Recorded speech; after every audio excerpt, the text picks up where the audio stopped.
I also don't need an intro for this. After the death of Satoru Iwata and the introduction of the Nintendo Switch, Nintendo has become one of the worst gaming companies of this generation, right alongside Ubisoft, Electronic Arts, and Activision Blizzard. Dishonorable mention Capcom for all their Resident Evil antics. After Nintendo discontinued the Nintendo Wii U and 3DS, Nintendo devoted their focus on their next console, the Nintendo Switch, a hybrid console that can be taken outdoors that has detachable controllers. This console will go on to sell a grand total of 153.10 million units sold. Despite the success of the Nintendo Switch, it's also filled to the brim with problems. Since Nintendo ceased all production and services of the Nintendo Wii U and 3DS, it was only natural that Nintendo ports Wii U and 3DS games to the Switch in order to preserve the games released on those systems for people who never had a Wii U or 3DS. In the beginning, Nintendo ported Mario Kart 8 and Pokken Tournament over to the Switch. But over time, the ports became less frequent and the pricing for the ports was also a problem. Ever since the release of the Switch, Nintendo has abandoned Nintendo Selects, which is basically their interpretation of permanently lowering prices on high-selling Nintendo games. For example, Super Mario 3D World was released on Nintendo Wii U on November 21st, 2013 for $60. Then is discounted via Nintendo Select on March 16 for $20, but on February 12, 2021, it's ported to Switch with a new add-on game known as Bowser's Fury for $60. Donkey Kong Country Returns releases on Wii in November 21st, 2010 for $60, but was later ported to the 3DS in May 24th, 2013 for $40. Both versions were selected and thus were discounted to $20, but in January 16, 2025, Donkey Kong Country Returns gets the HD port to Nintendo Switch for $60. Nintendo's justification for reselling old games for full retail price is either they re-release the same game with the bonus feature or they just increase the resolution. This problem is further accentuated when Nintendo didn't port the remaining Wii U and 3DS games to the Switch with enhanced visuals and quality improvements, such as The Legend of Zelda Wind Waker HD, Twilight Princess HD, Star Fox Zero, and Kid Icarus Uprising to name a few. Yoshi's Woolly World and Kirby's Epic Yarn were both released for Wii U and Wii respectively, but were later ported to the 3DS with bonus features. But ever since Nintendo ceased production and support for the 3DS, those games lay dormant to the 3DS as they haven't been ported over to the Switch. Nintendo has had an unhealthy balance of porting legacy content and creating Switch titles. So while Nintendo can make Super Mario Odyssey, Super Mario Maker 2, and Mario Tennis Aces, the constant drip feeding of older games hasn't helped preserve their older titles. New Super Mario Bros. Wii, Super Paper Mario, and Super Mario 3D Land still haven't been ported. This is especially infuriating when Nintendo celebrated Mario's 35th anniversary by releasing Super Mario 3D All-Stars, a small collection of 3D Mario games where the games are being emulated. Super Mario Galaxy's original code was recompiled to run the Switch's CPU, but the GPU and audio was being emulated. Super Mario Sunshine, a GameCube game, didn't have GameCube controller support on its initial release. This was later patched via an update. There is no other control method for Super Mario Galaxy, as the game still requires the use of motion controls in order to create a save file and collect star bits. There is no other control method where you can disable or avoid motion controls altogether. Super Mario 64 is honestly made worse here. No widescreen, no disabling the smoothness effect, Mario doesn't say when tossing Bowser up in the air, and the game, or the whole collection for that matter, didn't receive any graphical improvements, or improvements at all. Super Mario All-Stars, released on the Super Nintendo Entertainment System in 1993, is a collection of the Mario games released for the Nintendo Entertainment System. Super Mario Bros., Super Mario Bros. 2, renamed The Lost Levels, Super Mario Bros. 2, renamed Super Mario Bros. USA and Japan, and Super Mario Bros. 3. These games not only have a huge graphical change and audio improvement, but this collection also has the option to change your control. A very minor change, but it could be useful. Also, Super Mario 3D All-Stars doesn't have all the 3D Mario games included. Super Mario Galaxy 2, Super Mario 3D Land, and Super Mario 64 DS are not present in this collection. And even though Super Mario Galaxy 2 and Super Mario 64 DS were ported, one of which was added to the Wii U's DS Virtual Console, these games are no longer accessible because Nintendo shut down the Wii U eShop. Another problem with Nintendo preserving their games is them shutting down the eShop for Wii U and 3DS. Unlike PlayStation that brought back the PlayStation Store for the PlayStation 3 and Vita after fan outcry, Nintendo stuck with their word and shut down the eShop for the Wii U and 3DS. Nintendo also shut down both the DSi Store on March 31st, 2017 and the Wii Shop channel on January 30th, 2019. Combined with the drip feeding of older games to the Switch, shutting down the eShop for the Wii and 3DS made getting older games much more difficult. But the eShop for the Wii and 3DS wasn't the only thing they shut down. They also removed Super Mario 3D All-Stars 6 months after its release. This was speculated to be Nintendo's fear of missing out strategy, as they wanted as much units sold as possible. In an interview with Polygon, Nintendo American President Doug Bowser defended Nintendo's decision to limit the release of Super Mario 3D All-Stars due to the anniversary celebration of the Super Mario Bros. Franchise. Due to the lack of improvements and the limited time Nintendo exploited for profit, Super Mario 3D All-Stars is a scam. This is even worse when fans have done a much better job preserving and improving the games in question. Super Mario 64 Render 96 enhances the original game to match that of the box art. Super Mario Sunburn adds so many quality of life improvements that Sunburn is considered the definitive method of experiencing Super Mario Sunshine, and both Galaxy games can be played in 1080p resolution. Although the legacy content were far and few in between, the core games for the Switch were at least interesting to look forward to. The only problem, they're being released on the Switch. Despite the major success the Switch has garnered, this doesn't excuse the system's shortcomings, which are plentiful. To understand where the Switch went wrong, I need to compare this to the Wii, Wii U, and 3DS. The Nintendo Wii was released on November 19, 2006 that came pre-packaged with Wii Sports, which originally wasn't meant to be a package title at all. Reggie Fils-Amie had to convince Nintendo to add Wii Sports and the Wii as a way for people to develop an impression of the system. During the development of the Wii and the Wii Sports software, again, the goal was, we wanted this system to be attractive not only to the most active players but to new players and to bring them into the video gaming experience. And we saw Wii Sports as the way to be able to do that because each of these sports made great use of the Wii remote. Each sport was known by a global population, right? People know what golf is, they know what bowling is, they know what baseball is. Um, and my recommendation was that we pack Wii Sports in with the hardware. And literally, when I first made this suggestion, Mr. Miyamoto said, Reggie, Nintendo does not give away software for free. You don't understand how hard our developers work to create compelling content like this. Now, fortunately, because my SNES came packed in with software, I knew that in fact the company has given away software in the past, but it was against a very strategic objective. And that was my commentary back to Mr. Miyamoto that by including Wii Sports, we would immediately have value in the hardware as the consumer is opening it up and setting it up. But more importantly, we would have a touchstone piece of software that so many consumers would experience. They would talk about it. It's what led to Wii Sports being played in bars, being played on cruise ships, being played in retirement homes. It became, this universal experience.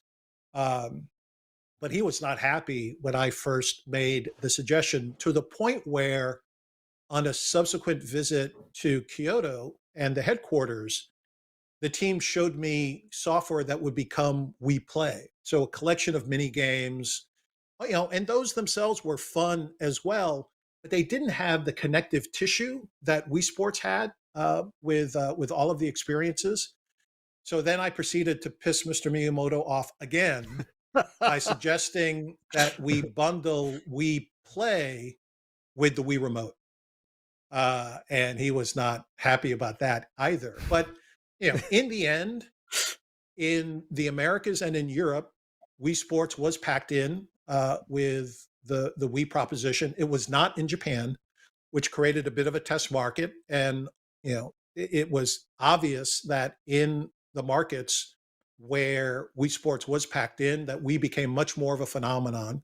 Wii Sports itself became much more of a phenomenon.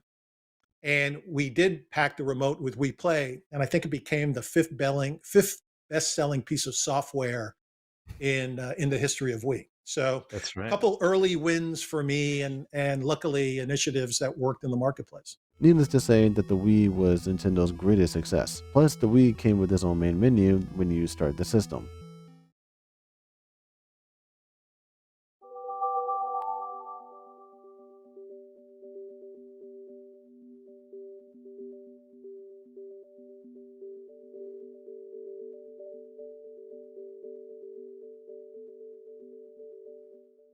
This is the Wii menu, which takes the form of a TV station. Each software in this menu is referred to as a channel. You can create your Mii, Nintendo's version of creating avatars, check the weather, visit the Wii Shop channel, or view your saved photos. There's also some ambient music in the background too.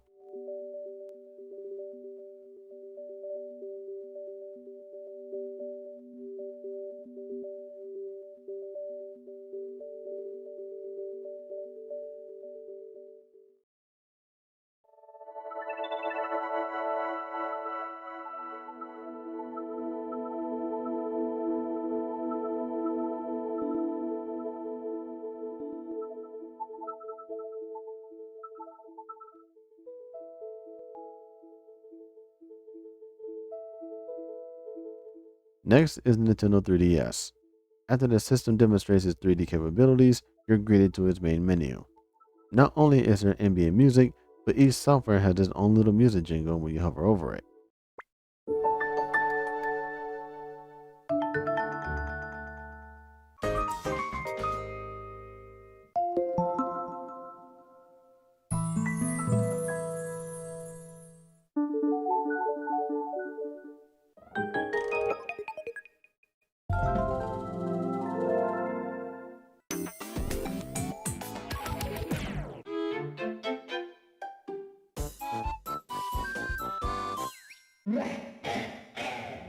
You can create your Mii, add MP3s, visit the eShop, and there are other games to play. One that uses the system's camera while the other uses AR cards. Cards that are basically similar to virtual reality. The only negative about the 3DS, or more specifically the new 3DS XL, was the lack of a charger.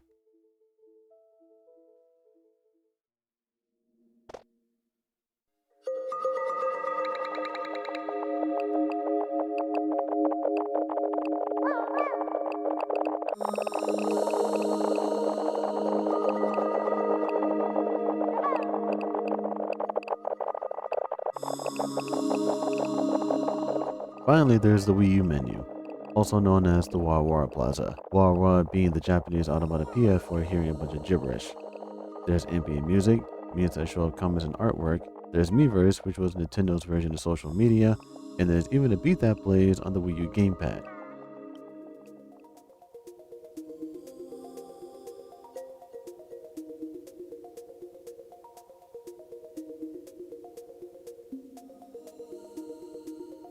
Also with the gamepad, you can control the TV with the TV button, and you can use it when someone else wants to use the TV. The Wii U gamepad can also be used when the TV is on.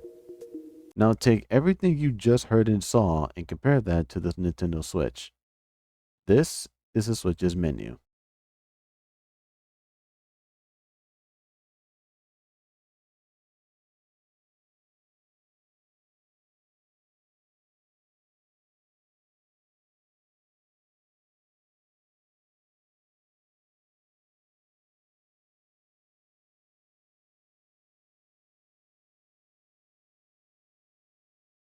There's no music, no themes in the menu, no themes to download like you could on the 3DS, no music in the eShop, and you can't use the console and the TV at the same time. The only music you get is when you move around the menu and select icons.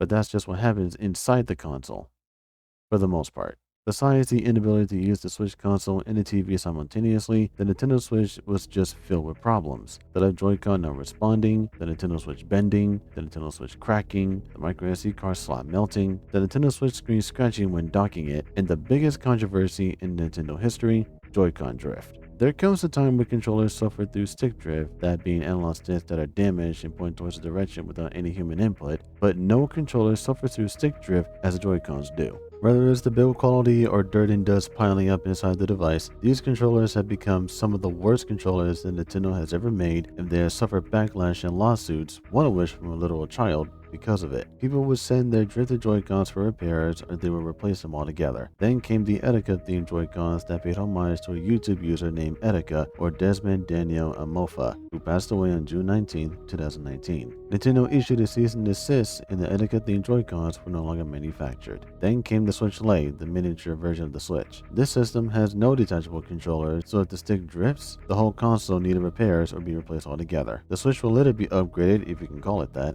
into the Switch OLED, a Nintendo Switch with an OLED screen, 64GB of storage, a better kickstand, and an Ethernet port in the dock.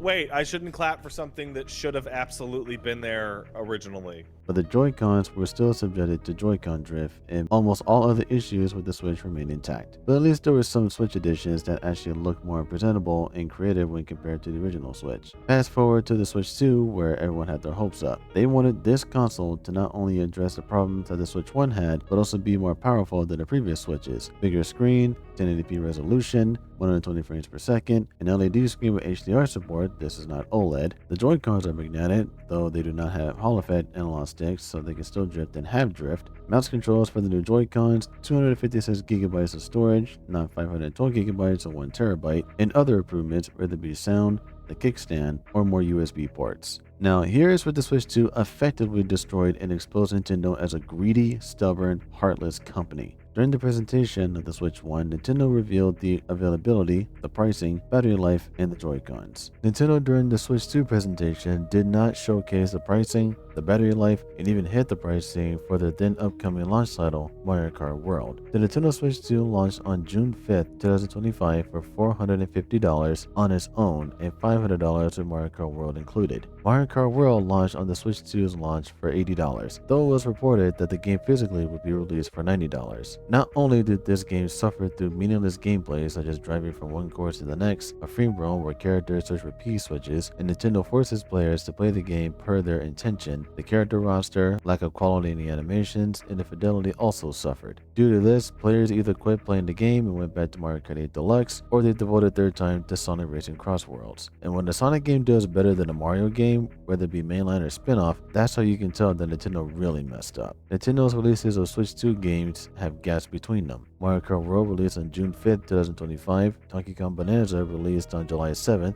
Kirby Air Riders is set to release on November 20th, and Hyrule Warriors Age of Imprisonment is set to release on November 6th. Any other Switch 2 game is just a third-party title or a Switch 2 edition, an upgrade pack and DLC mashed together so that the games can take advantage of the Switch 2's hardware. Although there are certain games that can take advantage of the Switch 2 at no extra cost, games with Switch 2 editions are paid upgrade packs that utilize the Switch 2's hardware. To reiterate, the Switch 2 is capable of 4K resolution, 120 frames per second, HDR, and 1080p resolution on the system's screen. Yet games still run at 30 frames per second, the screen has ghosting and least blurry imagery, games look inferior to other consoles, and the console still doesn't have a well-organized eShop or a customizable menu. Even Hideo Kamiya commented on the Switch 1's menu saying, quote, "The Switch's shitty homepage has a few puny thumbnails of huge games lined up, and the rest of the games are just thrown into a trash bin called All Games, which is really annoying," unquote.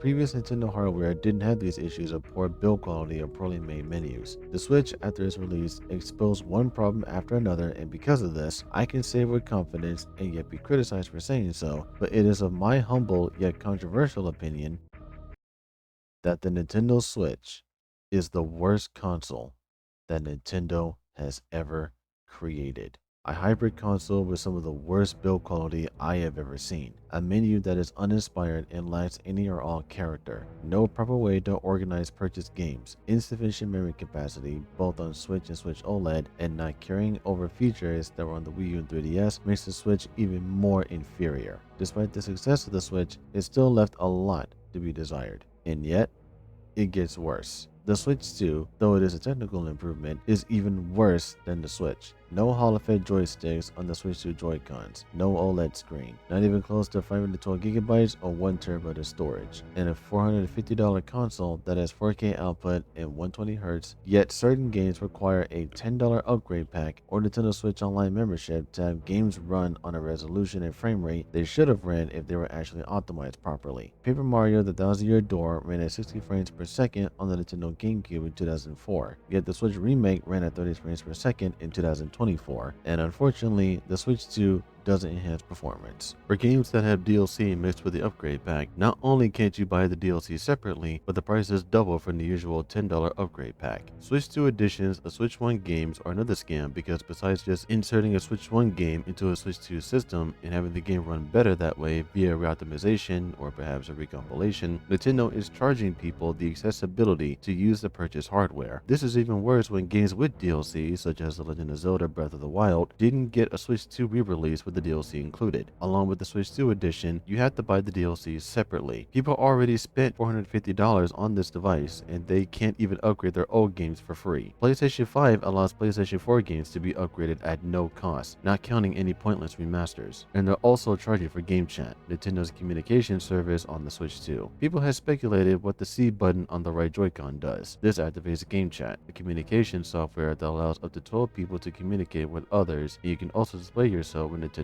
camera. Imagine Discord, except it runs way worse. Discord calls at least run at 30 frames per second. The Nintendo Switch camera runs way worse than that. Since its introduction, Game Chat was released as a free service, but beginning March 31st, 2026, a Nintendo Switch Online membership will be required. Speaking of Nintendo Switch Online, this was introduced when Nintendo presented the Nintendo Switch in the beginning of 2017, where they announced that it would be free at first, but became a paid service on September 18th, 2018. This was due to former president of Nintendo, Tatsumi Kimishima, stating that the price point was a subject of importance in designing the Switch's online services, and that regardless of what competitors were doing, it's a matter of getting our content to the consumer at a price point that would make them happy, and then we're willing to look at what else we could do going forward. Judging from the backlash, it's safe to say that the Switch Online service did more harm than good. Between the Wii and the Wii U era, Nintendo has offered free online multiplayer, even though the online experiences wasn't the best. Now in the Switch era, Nintendo continued to offer free online connectivity until they introduced the paid service, where members can play online multiplayer games, access older Nintendo titles, opt in for cloud saves, use a separate chat service that requires the Nintendo Switch Online mobile application, and awards granted by Nintendo, however underwhelming they can be. Problems with this service include inconsistent performance issues when playing online, slow drip feeding of older titles, not every game opting in cloud saves, and underwhelming awards that come up as something anyone can receive. This service was made even worse when Nintendo introduced the expansion pack, where members can play Nintendo 64 games, Sega Genesis games, Game Boy Advance games, access the DLC for Mario Kart 8 Deluxe, Animal Crossing New Horizon, and Splatoon 2, and exclusive to Switch 2 are upgrade packs and GameCube games. GameCube games can't run on Switch 1, so this is only available via the expansion pack on Switch 2. Games like Super Mario Sunshine and Luigi's Mansion use adaptive triggers on the GameCube controller, which begs the question, how would these games play on Switch hardware that don't have adaptive triggers? As of this recording, both games in question have not been added to the online service, so it's unknown as to how these games would play without a GameCube controller, though Super Mario 3D All-Stars might have an answer as Sunshine originally didn't have GameCube controller support. And what may be the most illogical move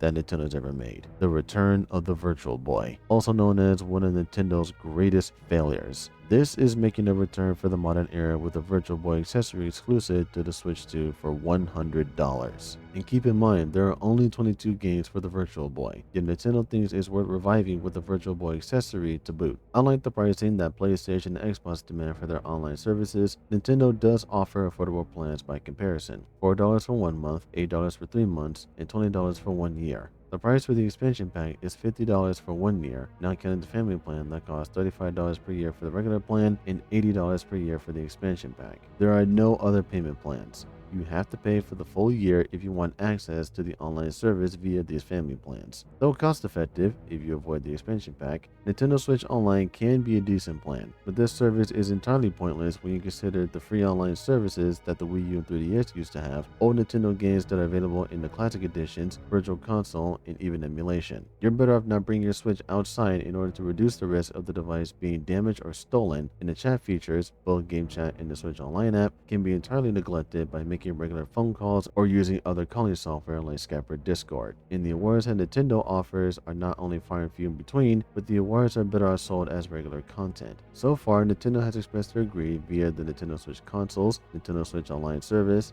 the upgrade packs, charging $10 for a game manual, and raising prices for the original Switch consoles. When asked about the absurd pricing for the Switch 2, Doug Bowser stated in an interview on CBC, "We recognize there are some people that may not be able to afford the Switch 2's price point. That's why we wanted to make the other Switch platforms available, so people still have an opportunity to come into our gaming universe, be a part of these characters in these worlds, and see value, if you will, in whatever rung of the platform they come in." Fast forward to August 23rd, 2025, and Nintendo has effectively raised prices. The regular Switch went from $300 to $350. Switch Lite went from $200 to $230. Switch OLED went from $350 to $400. Combined with introducing $80 games, which other game companies have followed suit, Nintendo was a glutton for punishment as viewers of Nintendo showcase for the upcoming Switch 2 games, called Nintendo's Treehouse, were so outraged and furious that most of the chat messages simply said, "Drop the price." I was really surprised this morning when I turned on the Treehouse Live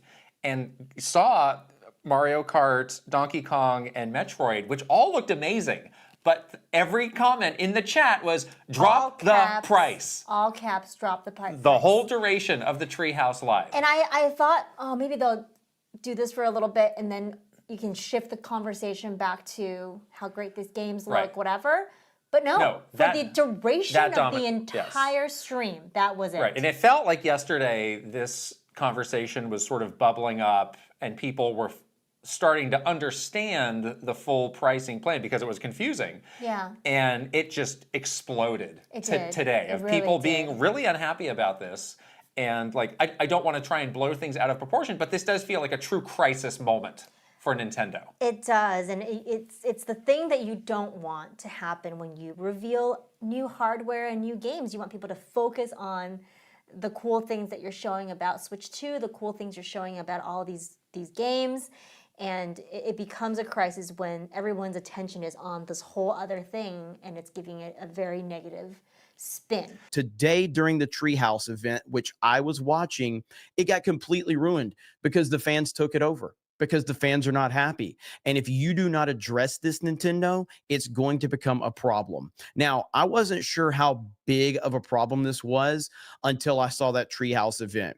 Now, I screen recorded the chat for a few minutes, and I'm going to play that right now as we're talking. It was brutal what we were witnessing in that chat. But then, as a follow-up to that, you go over and they have unlisted a live stream. But the live stream has 14,000 dislikes. When it was live, I didn't think that it had that many dislikes, but now that it is completely finished, it has 39,000 upvotes to 14,000 dislikes. People are pissed. And they're pissed because Nintendo is being extremely arrogant. Your games are on point. Your presentation was on point. Everything looked great, but you're not explaining yourself. $80 games, upgrade packs, a console that didn't live up to what Nintendo advertised, no visual or hardware improvements, drip feeding older games with other games still dormant on older or defunct hardware, shutting down eShops from previous systems, quadrupling down on the Nintendo Switch Online service, raising prices of older systems. There is no reason for any of this to happen. Nintendo is one of, if not the richest company in Japan. They're now in the movie market, creating their own attraction in Universal Studios Hollywood, have their own museum where they have their old products and artworks in display, and they find it acceptable to demand prices far beyond human comprehension. This goes against the philosophy of Gunpei Yokoi, the inventor of the Game & Watch and the Game Boy, of essentially being affordable and entertaining. Now Nintendo completely ditched Nintendo Selects, and the games hardly, if not never, go on sale. And the reason you're pricing their games the way they did is due to respecting the value. Joe! It's the value! Is it though? It's valuable, Joe! I don't think it is. Meaning that an $80 game brings more value than a $70 game does. Not only is this misleading, but this is also incorrect. Even $60 games have faltered and were even poorly made that led to backlash, according to the user experiences in certain review scores. The Nintendo Switch era has proven to be unfulfilling, greedy, and leaving way too much to be desired. It doesn't carry over features that the Wii U and 3DS had. Themes. a quick menu, a main menu with actual characterization, organization, music in the eShop.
Actual organized eShops, a library of games that I was fond of, despite some of them personally not tickling my fancy. Plus, there was free online play, a reason to take the 3DS outside, and more importantly, it was fun. If it's not fun, why bother?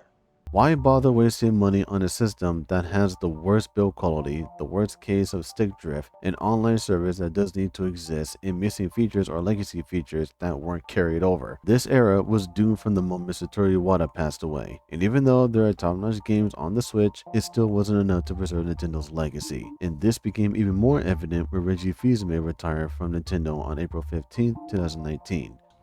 Yep, I'm retiring. He would be replaced by Doug Spencer Bowser, a former Electronic Arts Vice President of Global Demand Planning who graduated from the University of Utah with a bachelor's degree in communications. He later worked at Nintendo as the Vice President of Sales and Marketing and became Nintendo's new president after Reggie's retirement. Needless to say that his leadership, motivations, and overall demeanor didn't move Nintendo in the right direction. The same could be said for current Japanese President Shuntaro Furukawa, who previously worked as an accountant at Nintendo Europe before being partially involved in the Pokemon Company's board of directors and succeeding in Tatsumi Kimishima's role as president on June 28, 2018. What made Reggie Fils-Amie and Satoru Iwata special was the fact that they were gamers, even so much as mocking each other in a friendly manner. I kicked some you know what. And I took his name. His name was Reggie.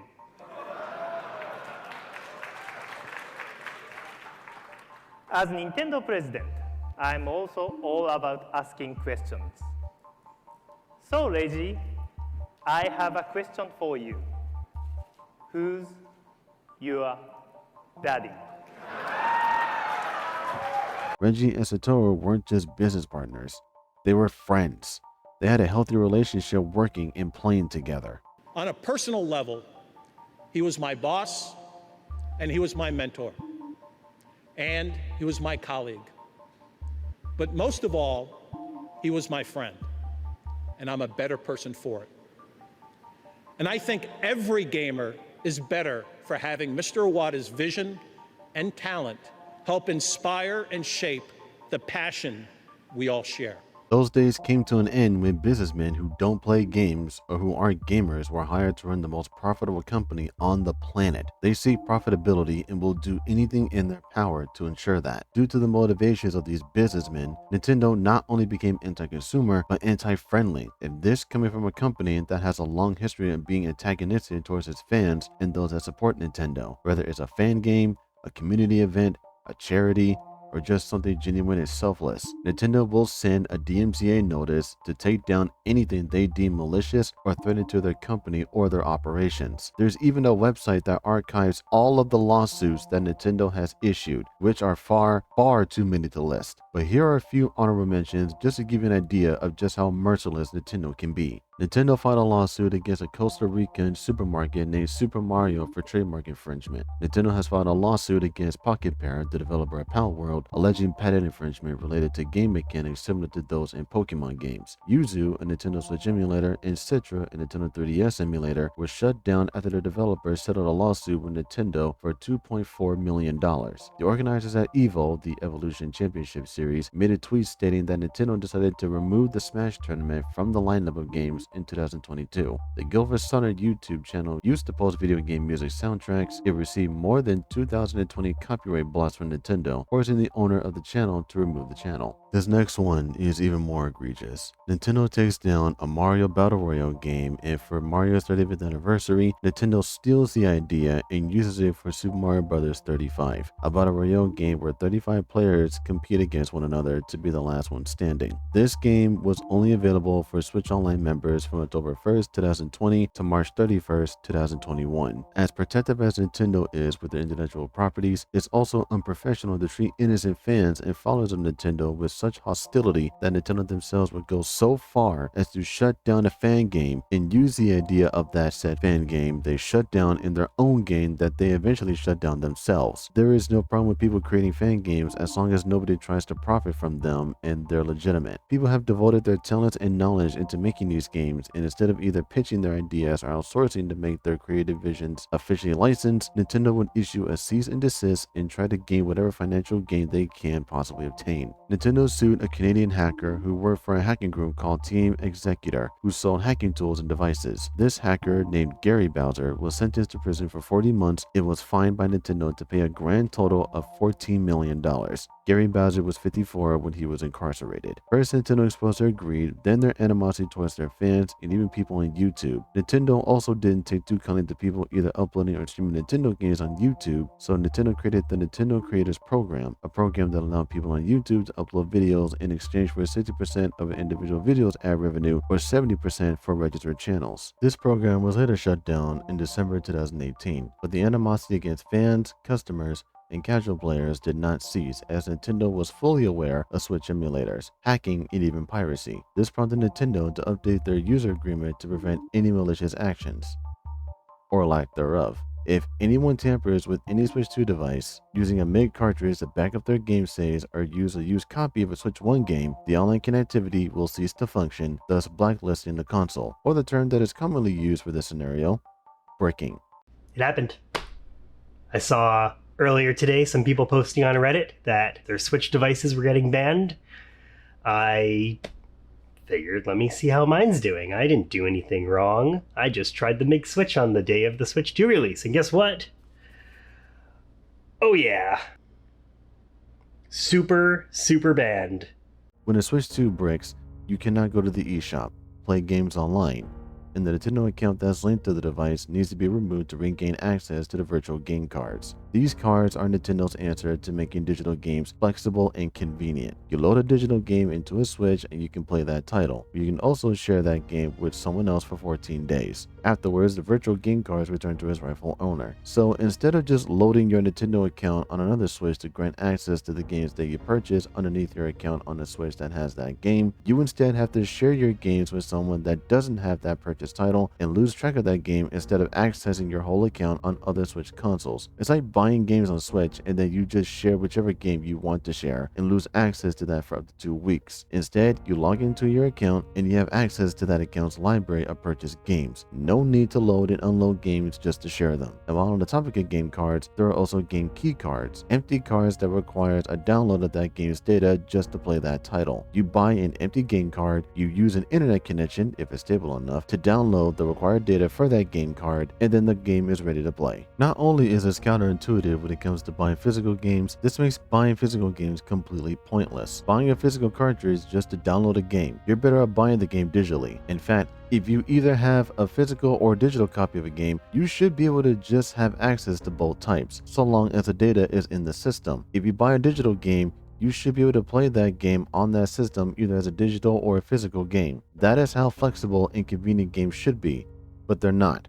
It's one way or the other. Game key cards do not protect the industry. They only make it worse than it already is. People should be able to purchase games however they so choose. That's not the case here. And since third-party developers have to put up with making their games for these empty cards, it's only fair that they develop games for the Switch too, if they have the dev kits in order to make the games for it. Nintendo reportedly withholds Switch 2 dev kits, directs devs towards OG Switch development instead. Nintendo isn't handing out any Switch 2 dev kits so that the other developers can make games for it. And ever since the Switch 2 presentation, Nintendo has been withholding information about the system, the pricing, the battery life, not adding Hall effect to the Joy-Cons or Mario Kart World's pricing. Nintendo deliberately withheld information including dev kits for developers that want to make games for the system. This is by far the worst released console of all time. Yet somehow this is the fastest selling console? Fastest selling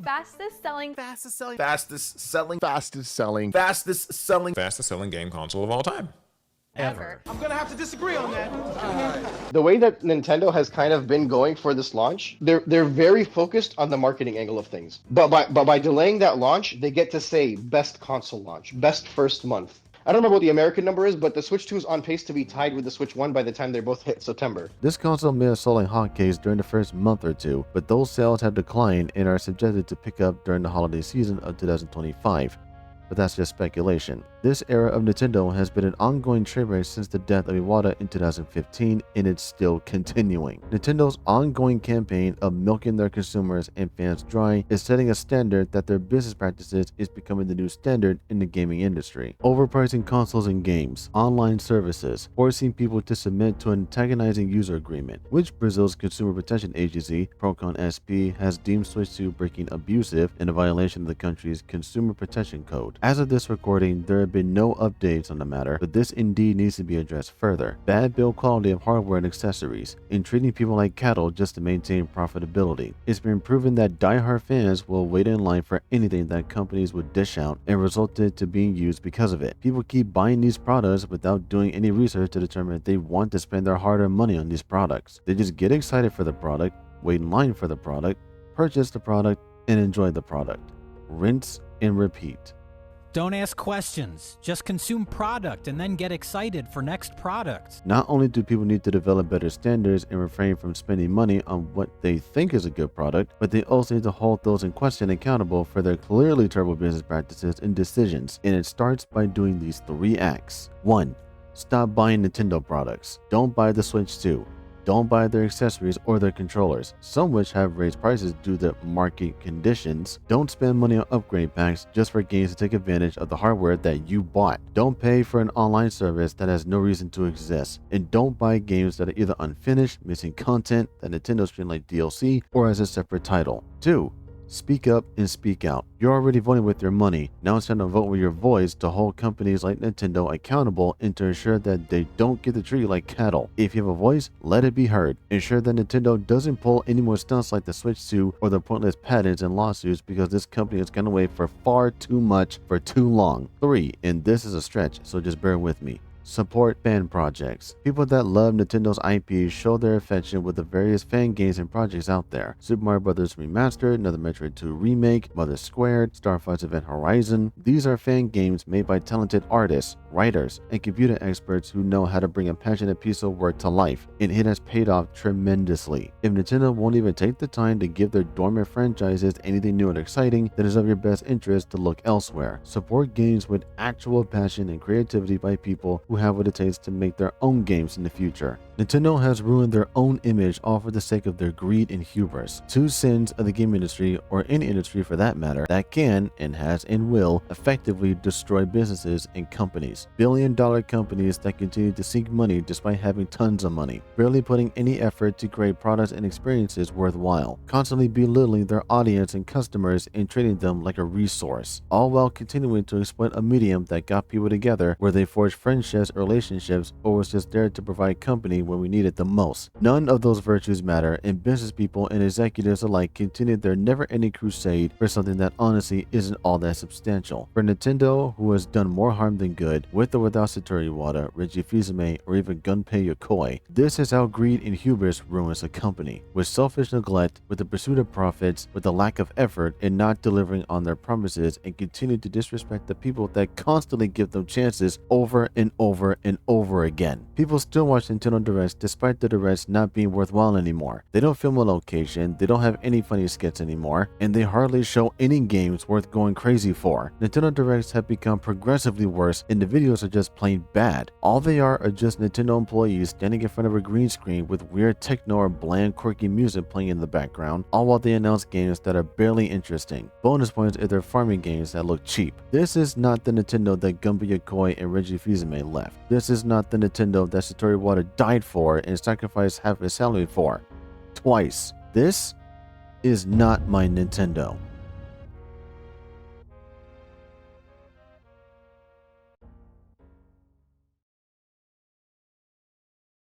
At this point, I'm 3 years removed from being president of been a while, Nintendo of yeah. America. It's been a while, been a while. As I read the stories and I read the reports, it struck me that this isn't the Nintendo that I left. And what I mean by that is, while I was at Nintendo, we routinely had meetings and events where our associates, that's how we refer to our contract employees, where our associates were invited. Just as a small example, I was famous for doing bi-monthly and quarterly lunches with employees. It was a basic sign up. And associates were invited to sign up for this as much as full-time employees. That we didn't make a distinction. And so the reports I hear really strike me as just not the company I knew. And I'll just leave it at that. A core focus while I was at Nintendo of America was having a healthy culture within the company. And I know I was able to achieve that. And certainly what's being described does not seem like a healthy culture.